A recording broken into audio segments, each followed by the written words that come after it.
Sai with Chitra.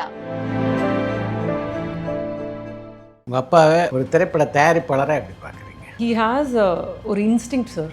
அவரோட instinct வந்து it was a very star based cinema system. ஒரு ப்ரொடியூசராக டேட் கிடைக்கிறதே வந்து ரொம்ப கஷ்டம் வித் மூவி ஆக்டர்ஸ். அதனால தான் நாங்கள் திருட்டுப்பையிலேருந்து வி வெண்ட் வித் ஸ்டோரி வச்சு. ஸோ அந்த 20 years பேக்கும் இப்போக்கும் என்ன டிஃப்ரென்ஸ்னால், இப்போ கதை வந்து நாங்கள் செலக்ட் பண்ணுறது, டைரக்டர்ஸ் நாங்கள் செலக்ட் பண்ணுறது, அப்புறம் நாங்கள் அந்த கதைக்கு என்ன தேவையான தயாரிப்பாளருக்கு என்ன கமாண்ட் வேணுமோ அதை இப்போ அந்த சுதந்திரத்தை போராடி பெற்றுட்டீங்கன்னு வச்சுக்கலாம். அப்போ தான் அதுக்கு மெயின் ரீசன். ஆனால் இன்னும் கூட பல தயாரிப்பாளருக்கு இல்லாமல் இருக்குன்றது உண்மைதான் சார். அது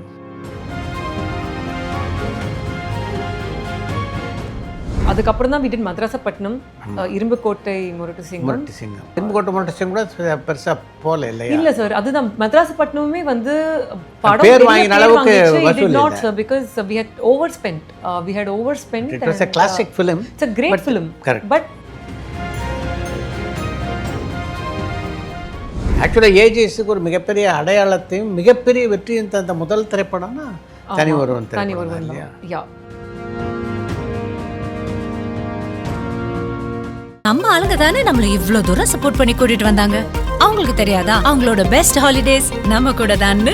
GT Holidays, South India's #1 travel brand. தரம், விலை இரண்டும் எப்போதுமே இரு துருவங்கள்.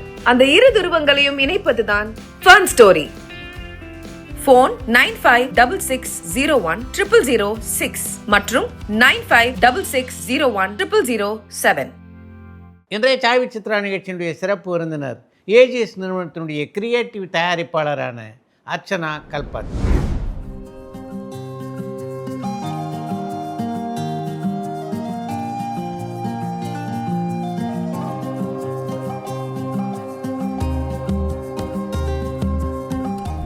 முறையான பயிற்சியோடு திரைப்பட விநியோகம், திரையரங்கு நிர்வாகம், திரைப்பட தயாரிப்பு ஆகிய 3 துறைகளிலும் கால் பதித்தவர் தான் அர்ச்சனா கல்பாத்தி.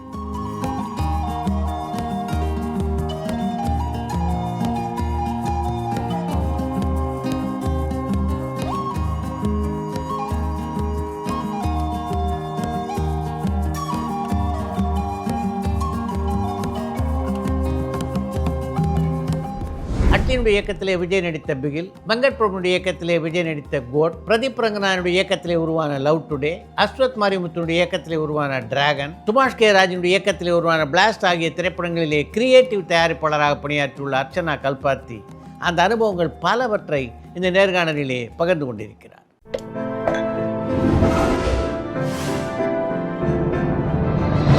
சாய் வித் சித்ரா.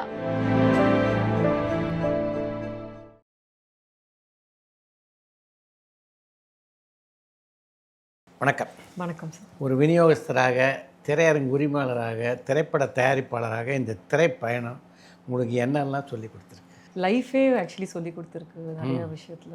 நாங்கள் வந்து எந்த ஒரு சினிமா பேக்ரவுண்டுமே இல்லாமல் இண்டஸ்ட்ரிக்குள்ளே வந்த ஒரு குரூப். ஏன்னா we have no actors in the family, directors. It's just pure love for cinema. ஒரு movie going family from childhood. எப்போவுமே படங்கள் லைக் சண்டே ஆனால் ஒரு படம் பார்ப்போம்.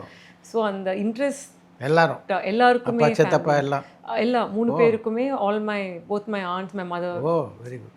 அதனால we've always loved cinemas. எப்பவுமே டிஃப்ரெண்ட் ஸ்டோரிஸை வந்து டிஸ்கஸ் பண்ணிட்டு இருப்போம். அண்ட் அப்பாவுக்கு ரொம்ப நாள் ஆசை வந்து மூவி ப்ரொடியூஸ் பண்ணணும் அப்படின்னு. அதனால தான் உள்ளே வந்தது. ஸோ ரொம்ப நல்ல எக்ஸ்பீரியன்ஸாக தான் இருந்திருக்கு. It is tough industry actually. ரொம்ப difficult industry for an outsider to come in and be successful. அதனால நிறையா கற்றுக் கொடுத்துருக்கு. ஆஸ் அ பர்சன் பார்த்தீங்கன்னா it has shaped me as an individual itself. அருமை. ஃபஸ்ட்டு எக்ஸ்பீரியன்ஸ் வந்து வில்லிவாக்கத்தில் மணிரத்னம் சார் வந்து ராவணன் விக்ரம் சார் வச்சு ஒரு படம் பண்ணியிருந்தாரு. அதுதான் ஓப்பன் பண்ண ஃபஸ்ட்டு படம் நாங்கள் ஓடணும். ஸோ என்னோட ஃபஸ்ட் எக்ஸ்பீரியன்ஸே வந்து அப்போது பிக் பிக்சர்ஸ் அவங்க தான் ப்ரொடக்ஷன், ரிலையன்ஸ் தான் ப்ரொடக்ஷன். ஸோ அங்கே சந்திரசேகர் அப்படின்னு அவர் அப்போது அந்த யூடிவி அந்த டைமில் இருந்தார். ஸோ அவரை பார்த்து அப்போ தான் அண்டர்ஸ்டுட் எம்ஜினா என்ன, படம் வாங்குறதுனா என்ன, அவுட்ரேட்னா என்ன. ஸோ அப்போ தான் எக்ஸ்பீரியன்ஸ் இட் செல்ஃப் அப்போ தான் ஸ்டார்ட் ஆச்சு. நான் ஃபஸ்ட் என்ன நினச்சேன்னா, எஸ் ஒரு ப்ரொடியூசர் வந்து ஒரு ரிஸ்க் எடுத்து ஒரு படம் எடுக்கிறாங்க, ஒரு தியேட்டர் ஓனராக நான் ஏன் அந்த ரிஸ்க் எடுக்கணும்? அவங்க தான் கதையை செலக்ட் பண்ணுறாங்க, அவங்க தான் அதை ப்ரொடியூஸ் எனக்கு இல்லை, நான் எதுக்கு ரிஸ்க் எடுக்கணுன்றது என்னோட மைண்டில், நான் ஏன் அதை பண்ணணும்? அப்போ தான் எங்கள் அப்பா வந்து எக்ஸ்பிளைன் பண்ணார் from a producer perspective. He set that கொடுத்துருவோம் படத்தை, ஆனால் படம் நல்லா இல்லைன்னா ஒரு எம்ஜின்னு யாராவது ஒருத்தர் வாங்கி வச்சானா they will still run the film, இல்லைன்னா எடுத்து தே வில் ரீப்ளேஸ் இட்.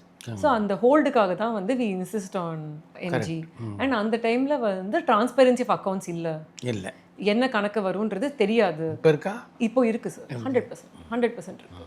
அப்போது வந்து it was very sir, it was ரொம்ப வேக் சார். ஆக்சுவலி அப்பா படம் எடுப்பார், எல்லாருமே கம்ஃபர்ட் கொடுப்பாங்க, இது மாதிரி ஓ சூப்பராக வந்திருக்கு எல்லாமே சொல்லுவாங்க. ரிலீஸ் ஆகிற வரைக்கும் ஒரு நம்பர் சொல்லிட்டு இருப்பாங்க, ரிலீஸ் ஆன அப்புறமா ரிப்போர்ட்டுன்னு ஒன்று சொல்லுவாங்க, தேர்ட் டே ஒன்று சொல்லுவாங்க, நம்பர் மாறிட்டே இருக்கும். ஸோ ரொம்ப ஒரு பிளாக் பாக்ஸ் மாதிரி இருந்துச்சு. கோட்டா அது மாதிரி தான் இருந்தது when we started. This is 20 years back. Actually ப்ரொடக்ஷனும் ஆரம்பிச்சிடும். சந்தோஷ் சுப்ரமணியம் அண்ட் திருட்டுப்பையில ரெண்டுமே முடிச்சுட்டாங்க.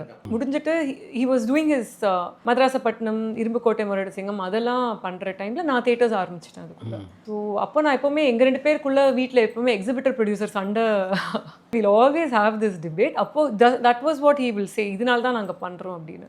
ஸோ சரி இல்லை, அப்போ நான் கரெக்டாக கணக்கை கொடுத்து டிரான்ஸ்பரண்ட்டாக இருந்து ப்ரோக்ராமிங்க்கு சப்போர்ட் பண்ணால் நான் எதுக்கு கொடுக்கணும்? பட் அப்போது அவங்களுக்கு ஏஜிஎஸ்னாலே யாருன்னே தெரியாது. அதனால ஏதோ ஒரு தியேட்டர் திறந்துருக்காங்க அது மாதிரி தான் அவங்க பார்த்தாங்க. அப்புறம் கன்சிஸ்டண்ட்டாக வி பர்ஃபார்ம். கலெக்ஷன் சென்டராக வில்லிவாக்கம் மாறினப்புறமா எங்களுக்கு எம்ஜிலேருந்து அட்வான்ஸ்லேருந்து டேர்ம்ஸ், அதுக்கப்புறம் இப்போ வந்து ஸ்டாண்டர்ட் டேர்ம்ஸ் தான் பண்ணிகிட்ருக்கோம். உங்கள் அப்பாவை ஒரு திரைப்பட தயாரிப்பாளராக எப்படி பார்க்குறீங்க? அப்பா வந்து ஹீ ஹேஸ் ஒரு இன்ஸ்டிங்க்ட் சார். அவரோட இன்ஸ்டிங்க்ட் வந்து இட்ஸ் அந்த பிஸ்னஸ் இன்ஸ்டிங்க்ட் எப்போவுமே கரெக்டாக தான் இருக்கும். அது நான் சின்ன வயசுலேருந்தே பார்த்துட்ருக்கேன். ஆமாம், ஏன்னா he was a cricketer. He started his life as a cricketer. குருநானக்கில் வந்து he was playing for the team. At one point நல்லா போயிட்டு இருக்கும்போது he had an accident. So he couldn't pursue cricket. அப்போ பெஸ்ட் அண்ட் கிராம்ப்டனில் கிராம்பெஸ்ட் டீமுக்கு தான் விளையாடிட்டு இருந்தார். And my uncle was studying in IIT, one other uncle was studying in Guindy. அப்புறம் அவங்கெல்லாம் மை சித்தப்பா didn't want to go back to the US. ஏன்னா we are a joint family, எல்லாரும் ரொம்ப close knit family. I was the only child. வீட்டில் வந்து நான் ஒரே ஒரு குழந்தை தான் இருந்தேன், கொண்டாடப்பட்ட குழந்தை. ஆமாம், ரொம்ப செல்லம்.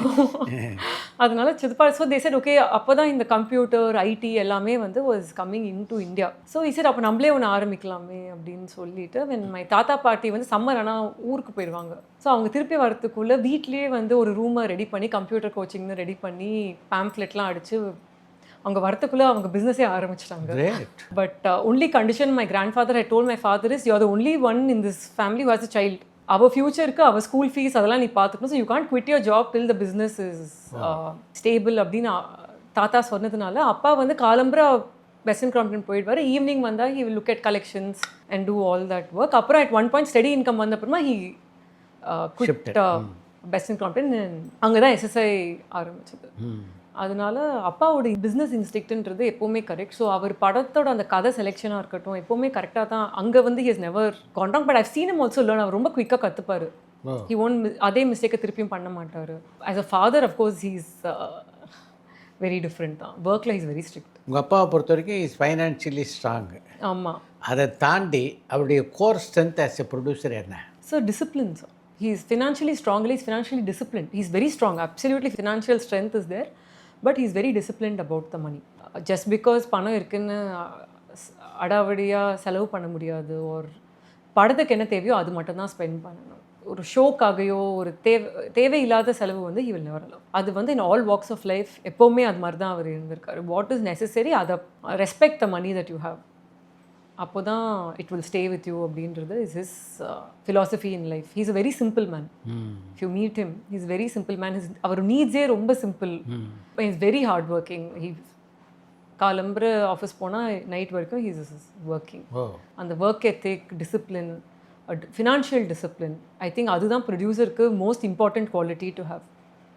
To say no and not indulge anybody beyond the story. But storyக்கு தேவையான செலவு you have to absolutely do. And he'll always say that ஒரு production house our responsibility is ensure that ஒரு பட்ஜெட் நம்ம அக்ரி பண்ணிட்டோன்னா வித் டைரக்டர், அந்த பட்ஜெட்டுக்கு தேவையான cash flow we have to ensure it is happens on time, delivery happens on time and movie releases on time. So நாங்கள் hero யார்கிட்ட சொல்லுவோம், அப்பா கிட்ட நாங்கள் ஒரு டேட் சொல்லிட்டோம்னா we have to stick to the date. He will not he'll say no excuses, இது கிடையாது உங்களுக்கு, ஏன்னா பணம் ப்ராப்ளம் உங்களுக்கு கிடையாது. கரெக்ட். அதனால நீங்கள் அதை டெலிவர் பண்ணணும் அப்படின்றத அவர் எப்பவுமே சொல்லுவார். உங்கள் வீட்டு டைனிங் டேபிளில் படத்துடைய வெற்றி தோல்வியை பற்றியெல்லாம் பேசுவீங்களா? கான்ஸ்டன்ட்லி. அப்படியே எல்லா படங்களுமே அந்த வாரம் என்னெல்லாம் ரிலீஸ் ஆகிருக்கோ மார்க்கெட் நிலவரத்தை பற்றி. ஆமாம். Only me and my dad. இப்போ மை சிஸ்டர் இஸ் அம்மா வந்து எப்போவுமே ரிவ்யூ கரெக்டாக கொடுத்துருவாங்க. அப்படியா? ஆமாம். Both my mother and my and are very correct on reviews. இந்த படம் நல்லா இருக்கு நல்லா இல்லை அப்படின்றத வந்து இன்ஃபேக்ட் அம்மாவை தான் நாங்கள் எப்போவுமே கேட்போம். So if she doesn't like our film we know there's a problem. Initially I think my dad and uncles used to listen. அதுக்கப்புறம் இப்போ எல்லாருமே ரொம்ப பிஸியானதுனால me and my sister are listening now. So அந்த ரோல் கொஞ்சம் மாறி இருக்கு. But we tell them இதுதான் line, இதுதான் பிளான் பண்ணியிருக்கோம் அண்ட் இதை வந்து எப்படி எக்ஸிக்யூட் பண்ண போகிறோன்றதும் சொல்லிட்டு we go ahead and we do it. ஒரு படத்துடைய தோல்வி அப்பாவை எந்த அளவுக்கு வந்து டிஸ்டர்ப் பண்ணியிருக்கேன்? ரொம்ப இட் அஃபெக்ட்ஸ் ஹிம். யா அது ஏன்னா அவர் வந்து not the money part, the brand part. பேரு கெட்டு போயிடும், தப்பான படம் கொடுத்துட்டோமா, அவர் ஏன் ஒர்க் ஆகலன்ற அனாலிசிஸ் வந்து ரொம்ப டீப்பாக பண்ணுவோம். ஏன் இந்த படம் வந்து ஒர்க் கண்டுபிடிக்க முடியுதா? Yes sir. அதனால தான் சார் லைக் நடுவில் வந்து அதுவும் நான் அப்பா ஆரம்பிக்கிற போது ப்ரொடக்ஷன் ஹவுஸ்க்கு என்ன வேல்யூ இருந்தது இண்டஸ்ட்ரியில், இப்போ ஒரு ப்ரொடியூசருக்கு என்ன value இண்டஸ்ட்ரியிலன்றதும் I have seen a shift. I think நாங்கள் படத்துக்குள்ளே வரும்போது இட் வாஸ் 2006, 20 years back. அப்போது வந்து it was very star based cinema. ஒரு ப்ரொடியூசராக டேட் கிடைக்கிறதே வந்து ரொம்ப கஷ்டம் வித் மூவி ஆக்டர்ஸ். அதனால தான் நாங்கள் திருட்டு பையிலேருந்து வி வெண்ட் வித் ஸ்டோரி வச்சு போலான்ற ஒரு இதில் தான் நாங்கள் திருட்டு பையிலே தைரியமாக எடுத்தோம். ஏன்னா இல்லைனா கிடைக்காது. அவர் you can only come as a financier. அந்த சினிமா வேர்ல்டில் அவங்க உள்ளே சேர்த்துக்கிறதுக்கு ரொம்ப டைம் ஆகும். ஆமா, ரொம்ப எங்களுக்கு ரொம்ப டைம் ஆச்சு. அப்படியா? அந்த கிரியேட்டிவ் ஆஸ்பெக்ட்குள்ள எடுத்துட்டு வரதுக்கு சொல்றேன். ஏன்னா ஃபர்ஸ்ட் வந்து அந்த டேட் கிடைக்கிறதே கஷ்டம். அப்புறம் ஸ்டோரி, ஸோ என்ன ஆகும், அப்போ story selected by the hero and then sent to the production house. You don't have a role of selecting a story and sending it to the hero. நாங்க பண்ண ரெண்டு படத்துக்குமே நாங்க தான் சார் கதை எடுத்துட்டோம். அருமை. லைக் ஈவன் மாற்றானா இருக்கட்டும், லைக் அந்த டைமும் சொல்றேன், ஆர் பிகில் அண்ட் கோட் நாங்க தான் கதையை எடுத்துட்டு போவோம். அருமை. ஸோ அந்த ஃப்ரீடம் விஜய் சார் எங்களுக்கு கொடுத்தாங்க. he did not interfere. Date மட்டும் தான் அவர். இப்போ நீங்கள் சினிமாவில் அடி எடுத்து வைத்த போது ஃபைனான்ஷியலி ரொம்ப ஸ்ட்ராங் பர்சனாக தான் சினிமாக்குள்ளே அடி எடுத்து வச்சாரு. அவ்வளோ ஃபைனான்ஷியல் பேக்ரவுண்ட் இருந்தால் கூட அதை தாண்டி வந்து சினிமாவில் வந்து அடி எடுத்து வைக்கிறது கஷ்டமா இருக்கா? ஆமா சார். உங்களுக்கு மைண்ட்ல இருக்கிற படம் எடுக்கணும்னு வருது கஷ்டம். இங்க பணத்தோட நம்ம வந்தோம்னா அவங்க கண்டிப்பா ஆப்பர்ச்சுனிட்டிஸ் கிடைக்கும். பட் அந்த கிரியேட்டிவ் ப்ராசஸ்க்குள்ள என்டர் ஆகி வருது வந்து கஷ்டம். அப் டு லவ் டுடேவே எங்களுக்கு வந்து லாட் ஆஃப் டைம்ஸ் டார்கெட்ஸ் கிடைக்காது. நாங்க ஒரு கதை அமிச்சாலுமே தே won't say okay அந்த மாதிரி இல்லை. அண்ட் டைரக்டர்ஸுமே were not willing to stand by production house. In fact Love டுடேக்கு முன்னாடி ஒரு டைரக்டர் வந்து கதையெல்லாம் நரேட் பண்ணி எல்லாம் ஓகே சொல்லி ரொம்ப நல்லா இருந்தது. ஒரு ஹாரர் ஃபிலிம். அப்பாவோட டைம்லாம் ஸ்கெடியூல் பண்ணி வச்சுருந்தேன். காலம்புற ஒரு 1/2 hour முன்னாடி இசட் இல்லை ஒரு ஸ்டார் ப்ரொடக்ஷன் ஹவுஸில் கூப்பிட்டுருக்காங்க, அவங்க டேட் இருக்குது எங்களுக்கு, அதுதான் more important, production house important இல்லை, ஐ ஹோப் யூ அண்டர்ஸ்டாண்ட் அப்படின்னாங்க. நாங்களும் ஓகேன்ட்டோம். அப்போ தான் ஐஷு வந்து இல்லை அக்கா இந்த மாதிரி ஒரு கதை வந்திருக்கு, ஆனால் ஒரே கண்டிஷன் ஹீரோ வந்து டைரக்டராக தான் இருக்கணும் அப்படின்னு அப்பா கிட்ட கேட்டேன். அப்பா அதனால என்ன, டசன்ட் மேட்டர், வர சொல்லுங்க அப்படின்னு சொல்லிட்டு தான் நாங்கள் லவ் டுடே அந்த ஸ்லாட்டில் வந்து பிரதீப்பை வர வச்சு நாங்கள் அதுதான் நான் சொல்ல வரேன். ஸோ பணம் இருந்தாலுமே வந்து அந்த கிரியேட்டிவ் ப்ராசஸில் இப்போ எங்களுக்கு இருக்கிற அந்த லிபர்ட்டி அப்போ இல்லை. அப்போ அப்பாக்கே இல்லை. அப்பாவுக்கு நிறைய தடவை வந்து கதை சொல்லுவாங்க. அப்புறம் நானும் அப்பாவும் வெளிவாக்கம்ல தான் பார்ப்போம். லைக் அப்பா இந்த கதையை நீ இதுக்காக ஓகே சொன்ன, இல்லை நான் இது ஆக்சுவலி சொல்லவே இல்லை, மாற்றிடுவாங்க. அது மாதிரி இருந்தது sir process. They will not show you what they were taking. More ப்ரொடியூசர்னால் வந்து பணம் கொடுப்போம், அப்புறம் செட்டுக்கு வந்து அப்போது நிறைய மரியாதை கிடைக்கும்.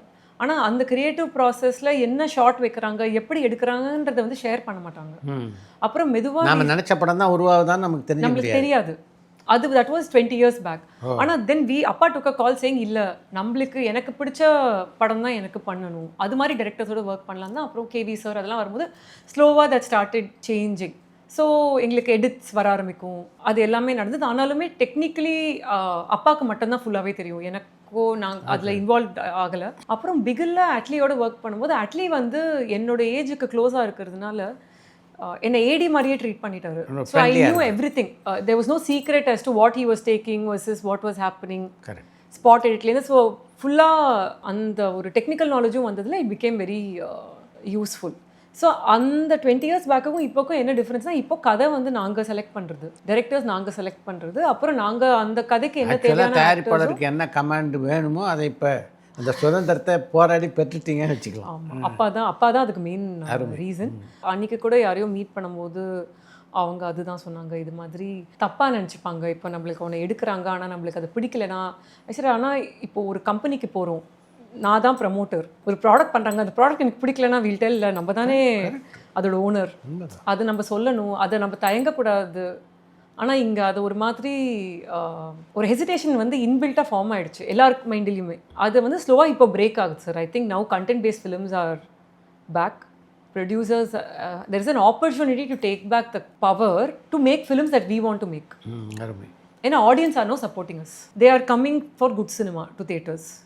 And the myth வந்து ஒரு மாதிரி இப்போ I feel has come down. இல்லை, நீங்கள் ஆரம்பத்தில் தயாரித்த 2 படமே நல்ல வெற்றி படங்கள். ஆமாம் சார். சந்தோஷ் சுப்ரமணியம் ஆட்டும் திருட்டு பயிலே. அதுக்கப்புறம் பார்த்தீங்கன்னா சில படங்கள் சரியாக போகல. இல்லை சார், அதுக்கப்புறம் தான் we did மதராசப்பட்டினம், இரும்புக்கோட்டை முரட்டு சிங்கம். இரும்புக்கோட்டை முரட்டு சிங்கம் கூட பெருசாக போகல இல்லையா? இல்லை சார், அதுதான் மதராசப்பட்டினமுமே வந்து பேர் வாங்கின அளவுக்கு வசூல் not sir, because we had overspent. We had overspent. It was a classic film. It's a great film. Correct. But I always still quote and I irritate. எங்கள் அப்பாவுக்கு பயங்கரமாக கோவம் இருக்கு, ஏன் அப்படி ஏன்னா எங்கள் அப்பாவுக்கு ரொம்ப பிடிச்ச படம் மதராசப்பட்டினம். இல்லை, we can't do another Madrasapattinam. Beyond the market we can't doன்றது வந்து அந்த படம் தான். Scale was big. Scale was massive, but the market was not ready. இரும்புக்கோட்டை முரட்டு சிங்கமும் scale was massive. It is not a bad film. நிறைய சார். அப்புறம் we did a movie called இரும்பு குதிரை, பலே பாண்டியா, நியூ டைரக்டர்ஸ் வச்சு பண்ணோம், அதுவும் ஒர்க் ஆகலை. அப்புறம் தான் அப்போ சரி இந்த 3 படம் 4 படம் அட் அ டைம் நம்ம வேண்டாம், 1 ஃபிலிம் அட் அ டைம் பண்ணலாம் அப்படின்னு சொல்லிட்டு தான் we did மாற்றான், அப்புறம் அநேகன் எல்லாமே. ஆனால் ஒரு புது டைப் ஆஃப் ஃபிலிமாக இருக்கும்.